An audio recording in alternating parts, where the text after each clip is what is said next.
காமத்துப்பாலிலிருந்து இந்த பொருளை தேர்ந்தெடுத்து இதோட பொருள் என்னென்னா நட்சத்திரங்கள்லாம் நிலவையும் இந்த பொண்ணையும் பார்த்து எது நிலவு எது பொண்ணுன்னு கன்ஃபியூஸ் ஆகி அடைகிற மாதிரியான ஒரு பொருள், அதுக்காக வரையப்பட்ட ஓவியம் தான் இது. ஆஹா, அற்புதமாக அழகான பொண்ணுன்னு அந்த நிலவை உடையும் நட்சத்திரத்தை உடையும் இந்த பெண்ணினுடைய அழகு அவ்வளோ சிறப்பாக இருக்கிறது அப்படின்ற தெரிவிக்கின்ற அந்த குறள்.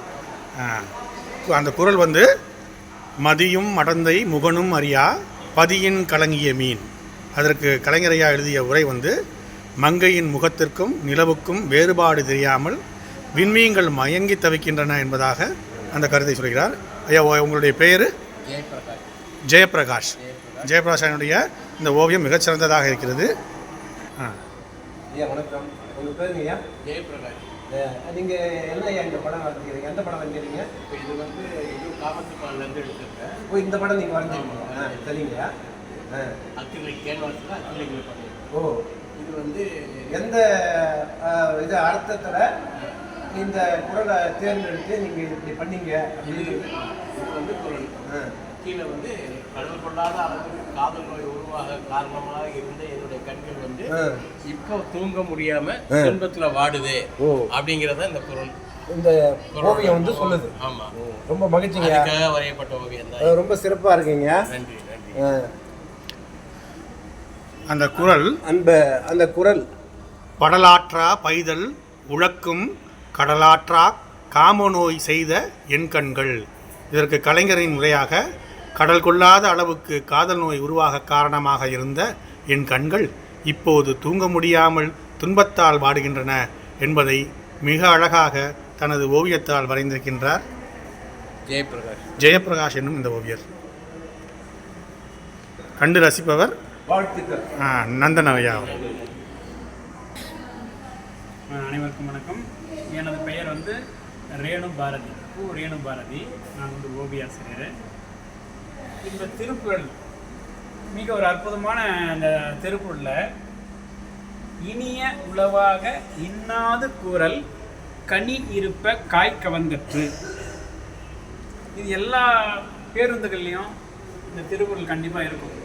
அது இல்லாமல் நடைமுறையில் தினமும் நம்ம பழகிற பார்க்குற நடைமுறையில் பேசுகிற வாக்கியங்களை நம்ம ஒரு சின்ன கோபத்தை கூட நம்ம என்ன பண்ணோம்னாக்கா அதை வாரி ஒரு கொட்டிடுறோம், திட்டுறோம், பேசுகிறோம்.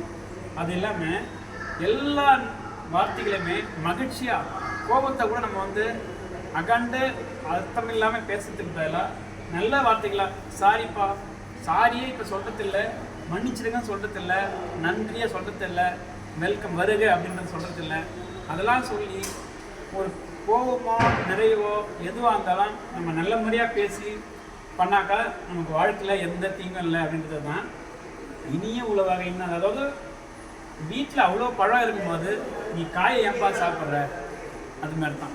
அந்த காயை கூட என்ன காய், வாழைக்காய், வாழைப்பழம் தட்டில் இருக்கும்போது வாழைக்காயை சாப்பிட்றதுக்கு எப்படி உப்போ அது மாதிரி நல்ல தமிழில் அழகான வார்த்தைகள் இருக்கும்போது தேவையில்லாமல் கெட்ட வார்த்தைகளோ ஆபாசமான வார்த்தைகளோ ஒரு குரூரமான வார்த்தைகளோ ஒரு புண்படுத்துகிற வார்த்தைகளோ பேசக்கூடாது. அதான் ஐயன் திருவள்ளுவரோட கருத்து. அதுதான் நம்ம பரமாக ஓவியமாக வரைஞ்சிருக்கோம். மிக்க நன்றி ஐயா, ரொம்ப அழகாக வரைஞ்சிருக்கீங்க. உங்களுடைய ஓவியத்திற்கு வாழ்த்துக்கள். நன்றி. பிரகாஷ் வரைந்த மற்றொரு ஓவியம் இது. மிக அழகான காட்சி. இந்த காட்சியை பற்றி விளக்குங்க. முகைமுக்குள் உள்ளது நாற்றம் போல் பேதை நகைமுக்குள் உள்ளதென்று உண்டு. அதாவது கலைஞர் முறை வந்து வளராத அரும்புக்குள் நறுமணம் அடங்கி இருக்கிறது போல ஒரு பெண்ணின் புன்னகை பெற்ற அரும்புக்குள் அவளது காதலனை பற்றி நினைவும் நிரம்பி இருக்கிறது அப்படிங்கிறதா கலைஞர் உரை. அதுக்காக வரையப்பட்ட ஓவியம் தான் இது.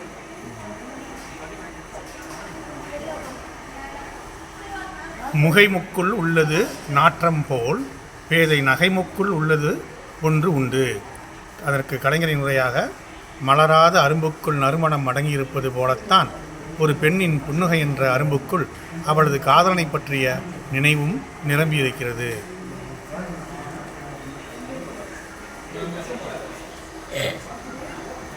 இருங்க இருங்க.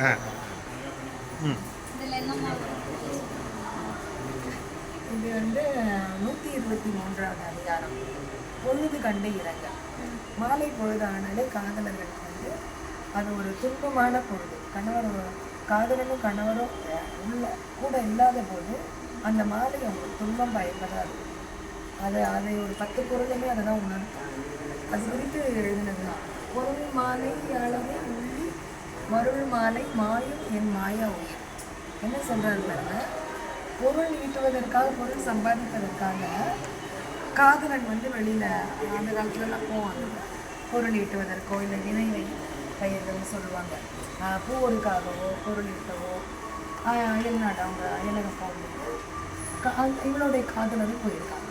அப்போ அவர் சொல்கிறா, அவர் போனப்போ கூட என் உயிர் இருக்கு இல்லை, ஆனால் இந்த மாலை வந்தால் என் உயிர் என்னை விட்டு போயிருக்கு.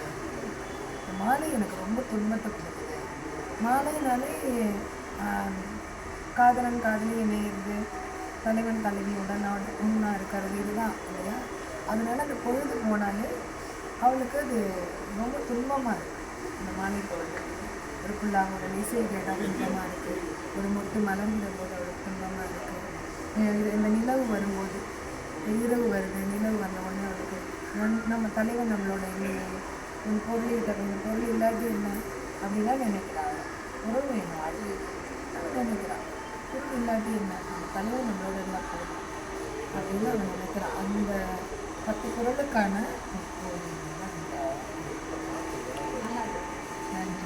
தேசிய கவிஞர் புலியூர் கேசியன் அவர்களுடைய மகளாகிய கலைச்செல்வி அவர்கள் வரைந்துள்ள 123வது அதிகாரமாகிய பொழுது கண்டு இறங்குதல் என்ற அதிகாரத்திற்கு வரையப்பட்ட ஓவியம் இது. பொருள் மாலையாளரை உள்ளி மருள் மாலை மாயும் என் மாயா உயிர். அதற்கு கலைஞரின் உரையாக, பொருள் ஈட்டுவதற்காக சென்றுள்ள காதலரை எண்ணி மாய்ந்து போகாத என் உயிர் மயக்கும் இந்த மாலை பொழுதில் மாய்ந்து போகிறதே என்று வருந்துவதாக அவர் வரைந்துள்ள கேசிகை என்ற கலைச்செல்வி.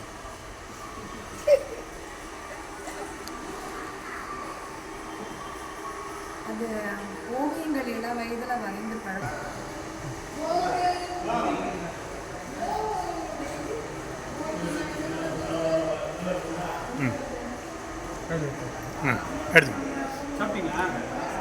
ஐயா, இந்த ஓவியம் எந்த குறளை நினைவுபடுத்துகிறது? நீங்கள் என்ன சொல்ல வரீங்க அதை வச்சு? சார் வணக்கம் சார். இந்த குறள் பார்த்திங்கன்னா 1101 கண்டு கேட்டு உண்டு உயர்த்து உற்றறியும் ஐம்புலனும் ஒன்றொடி கண்ணே உல அப்படின்ற குறள் சார். இதோட அர்த்தம் பார்த்திங்கன்னா, கண்ணால் காணும் இன்பமும் காதால் கேட்கும் இன்பமும் நாவால் சுவை அறியும் அந்த இன்பமும் இந்த இன்பமும் அந்த ஐம்புலன்களால் ஏற்படக்கூடிய இன்பமும் ஒரு பெண்ணிலே உள்ளது என்றது இந்த குறளோட அர்த்தம் சார். மிகச்சிறப்பாக அந்த குறளையும் அந்த குறளுக்கான விளக்கங்களையும் கூறினீங்க. ஐயா, உங்களுடைய பேர்? என் பேர் ரத்னகுமார் சார். நான் ராணிப்பேட்டையிலிருந்து வரேன் சார். Very good. மிக அருமையாக இருந்தது. ஓவியம் மிகச்சிறப்பாக இருக்கின்றது. அந்த கண்ணில் தெரிகின்ற அந்த உண்மை இந்த இது ரொம்ப அருமையாக இருக்குது.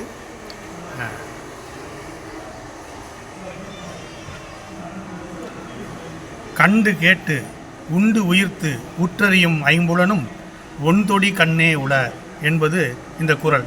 இதற்கு கலைஞரின் உரையாக, வளையல் அணிந்த இந்த வடிவழகியிடம் கண்டு மகிழவும் கேட்டு மகிழவும் தொட்டு மகிழவும் முகர்ந்துண்டு மகிழவுமான ஐம்புல இன்பங்களும் நிறைந்துள்ளன என்பதை கூறுகின்றார் கலைஞர்.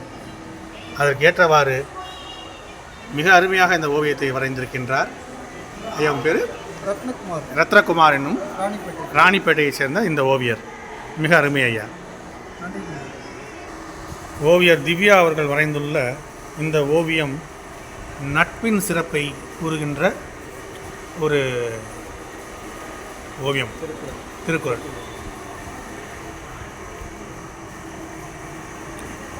குறள்: உணர்ச்சி பழகுதல் வேண்டா, உணர்ச்சிதான் நட்பாங்கிழமை தரும்.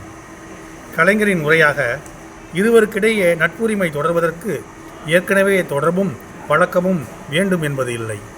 இருவரின் ஒத்த உணர்வே போதுமானது என்கின்றார் கலைஞர். அதனை குறளில் உணர்ச்சி பழகுதல் வேண்டா, உணர்ச்சிதான் நட்பாங்கிழமை தரும் என்கின்றார் திருவள்ளுவர்.